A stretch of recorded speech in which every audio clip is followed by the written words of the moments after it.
বিসমিল্লাহির রহমানির রহিম। বিজ্ঞান ও প্রযুক্তি মন্ত্রণালয় এবং বাংলাদেশ সেমিকন্ডাক্টর ইন্ডাস্ট্রি অ্যাসোসিয়েশনের যৌথ উদ্যোগে আয়োজিত 2 দিনব্যাপী ন্যাশনাল সেমিকন্ডাক্টর সিম্পোজিয়ামের এই অনুষ্ঠানে উপস্থিত সকল উপস্থিতিবৃন্দ, আসসালামু আলাইকুম। আজকের এই আয়োজন আমার কাছে মনে হয় এটা বোধহয় কোনো একটা সাধারণ একটা সম্মেলন নয়, বরং এই সম্মেলনকে আমি আগামীর বাংলাদেশ বিনির্মাণের একটা অন্যতম কারিগরদের মিলন মেলা হিসাবেই দেখতে চাই।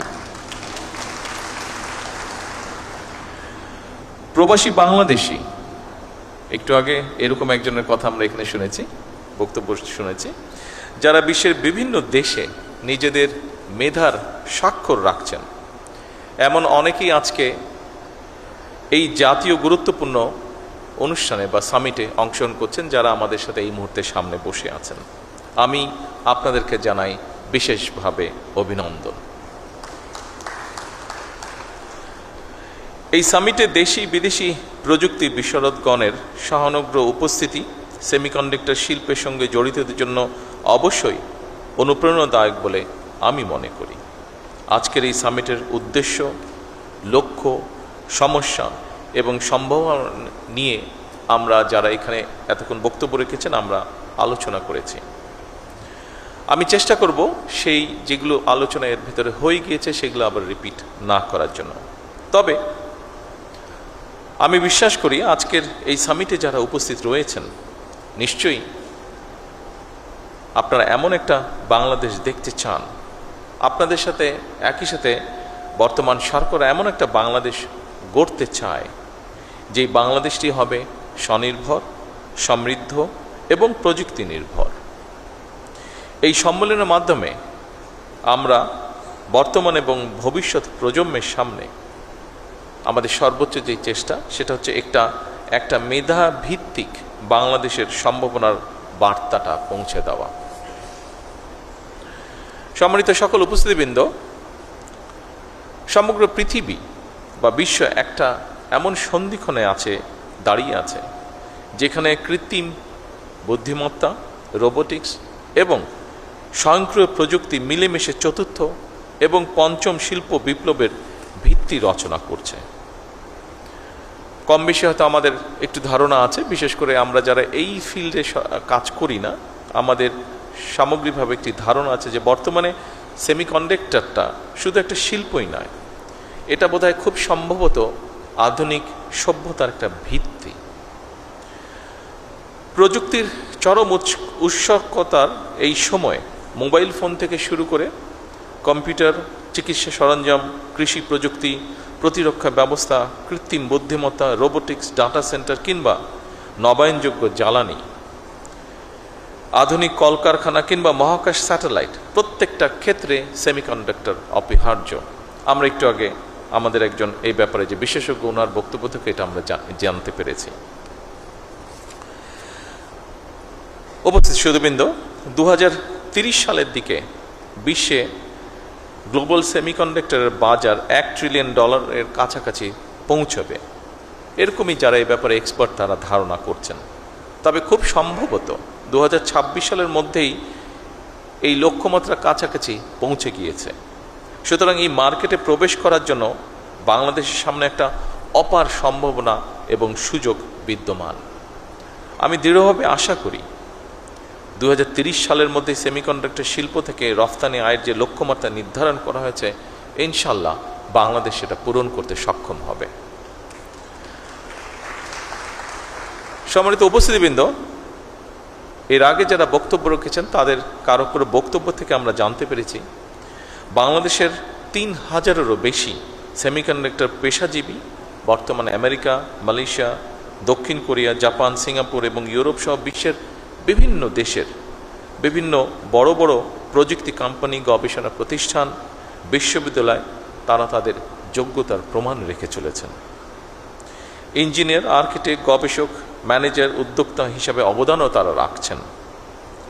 প্রবাসে বিশ্ব স্বীকৃত এই সব মেধাবীদেরকে বাংলাদেশের সমৃদ্ধির পথে আরও গভীরভাবে যুক্ত করার ব্যাপারে সরকারি বেসরকারি পর্যায় থেকে উদ্যোগ নেওয়া অত্যন্ত জরুরি। উপস্থিতিবৃন্দ, বাংলাদেশে ইতিমধ্যেই semiconductor design, verification, training, embedded system, power electronics এবং অ্যাডভান্স প্যাকেজিং এইসব ক্ষেত্রে কাজ শুরু হয়েছে। দেশের বেশ কিছু প্রতিষ্ঠান ইতিমধ্যে আন্তর্জাতিক বাজারেও প্রবেশ করেছেন। সেমিকন্ডাক্টর খাতকে সরকার একটি জাতীয় অগ্রাধিকার ভিত্তিক খাত হিসাবে আমরা বিবেচনা করছি বর্তমান সরকার।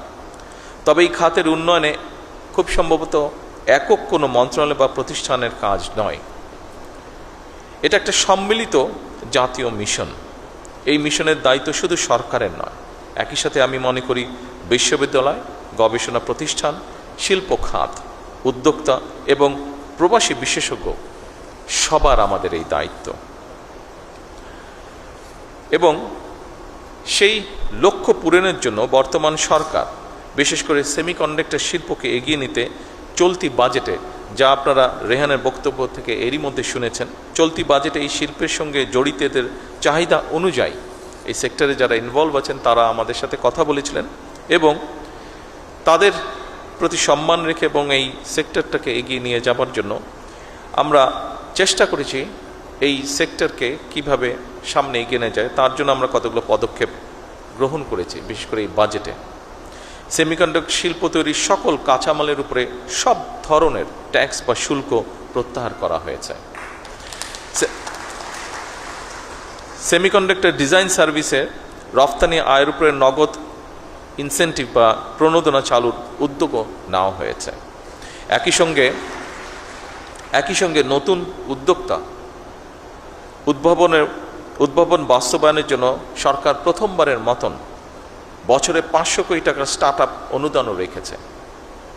ইতিমধ্যে এই প্রক্রিয়াটি শুরুও হয়েছে এবং স্টার্ট আপের যে অনুদান সেটি আমরা চেষ্টা করেছি সঠিকভাবে, যতটুকু সম্ভব সঠিকভাবে আমরা বিভিন্ন জনকে উৎসাহিত করার জন্য সেটি তাদের হাতে পৌঁছেও দেওয়া হয়েছে। উপস্থিত সকল সম্মানিত সুধীবৃন্দ, আজকের এই সামিটে আমি আবারও নিশ্চিত করতে চাই আপনাদের কাছে, বর্তমান সরকার ইতিমধ্যে সেমিকন্ডাক্টর শিল্পের জন্য ব্যবসা বান্ধব পরিবেশ তৈরিতে সর্বাত্মক পরিকল্পনার বাস্তবায়নের কাজ শুরু করেছে। বিনিয়োগ বান্ধব নীতি, কর সুবিধা, বন্ডের সুবিধা প্রদান এবং বিশেষায়িত অবকাঠামো নিশ্চিত করতে সরকার প্রতিনিয়ত চেষ্টা করছে কাজ করার জন্য। বিদ্যমান যে সকল হাইটেক পার্ক আছে এগুলোকে আধুনিকরণের পাশাপাশি একটি বায়োটেক পার্ক নির্মাণেরও পরিকল্পনা আমরা করছি। যারা বাংলাদেশে সেমিকন্ডাক্টর ইন্ডাস্ট্রির সঙ্গে যুক্ত আছেন, আপনারা সম্প্রতি মালয়েশিয়া, দক্ষিণ কোরিয়া এবং আমেরিকায় রোড শো আয়োজন করেছেন। বাংলাদেশের সেমিকন্ডাক্টর সম্ভাবনাকে আন্তর্জাতিক পর্যায়ে আপনারা তুলে ধরেছেন। নিঃসন্দেহে এটি একটি প্রশংসাযোগ্য বিষয়। উপস্থিতি সুধীবৃন্দ, আমাদের সামনে নিঃসন্দেহে বহুমাত্রিক চ্যালেঞ্জ আছে। দক্ষতার হয়তোবা ঘাটতিও আছে ক্ষেত্র বিশেষে, ল্যাবের সীমাবদ্ধতা আছেই, বিনিয়োগেরও হয়তো সীমাবদ্ধতা আছে, আন্তর্জাতিক বাজারে কঠিন প্রতিযোগিতাও রয়েছে। তবে সকল সীমাবদ্ধতাকে অতিক্রম করে এগিয়ে যাওয়ার অদম্য ইচ্ছাই কিন্তু আমাদের রয়েছে। আমি আজকের এই অনুষ্ঠানে এতটুকু আপনাদেরকে বলতে চাই, আমার সরকারের অবস্থান থেকে আপনাদের সেই অদম্য ইচ্ছাকে কাঙ্ক্ষিত লক্ষ্যে পৌঁছে দেবার জন্য সাধ্য এবং সামর্থ্যের সবটুকু দিয়ে ইনশাল্লাহ বর্তমান সরকার আপনাদের পাশে রয়েছে এবং থাকবে। সীমাবদ্ধতা, প্রতিকূলতা এবং নানা প্রতিবন্ধকতা পেরিয়েই বাংলাদেশ বর্তমানে কৃষি, পোশাক শিল্প, প্রবাসী আয় এবং ডিজিটাল সেবায় সফলতা দেখিয়েছে। আমাদের মেধাবী, তারুণ্য, দক্ষ এবং উদ্যমী জনশক্তির উদ্ভাবনী শক্তির উপরে ভর করে পোশাক শিল্পের পরে, যেটি আমি দৃঢ়ভাবে বিশ্বাস করি, পোশাক শিল্পের পরে সেমিকন্ডাক্টর শিল্পই হতে পারে বাংলাদেশের জন্য আরেকটি সম্ভাবনায় অর্থনৈতিক গন্তব্য। এই লক্ষ্য বাস্তবায়নে আমি সংশ্লিষ্ট মন্ত্রণালয়, সরকারি সংস্থা বিশ্ববিদ্যালয়, শিল্প খাত, প্রবাসী পেশাজীবী এবং উন্নয়ন সহযোগীদের সমন্বিতভাবে কাজ করার জন্য বিনীত আহ্বান জানাই। উপস্থিতিবৃন্দ, এই 2 দিনের সামিট থেকে নতুন নতুন অংশীদারিত্ব, গবেষণা উদ্যোগ, বিনিয়োগের সুযোগ এবং উদ্ভাবনী চিন্তার জন্ম হবে ইনশাল্লাহ, যা বাংলাদেশের প্রযুক্তি খাতকে আরও এক ধাপ এগিয়ে নিয়ে যাবে। সবশেষে আমি এই সামিটের শুভ উদ্বোধন ঘোষণা করছি। আল্লাহ হাফেজ।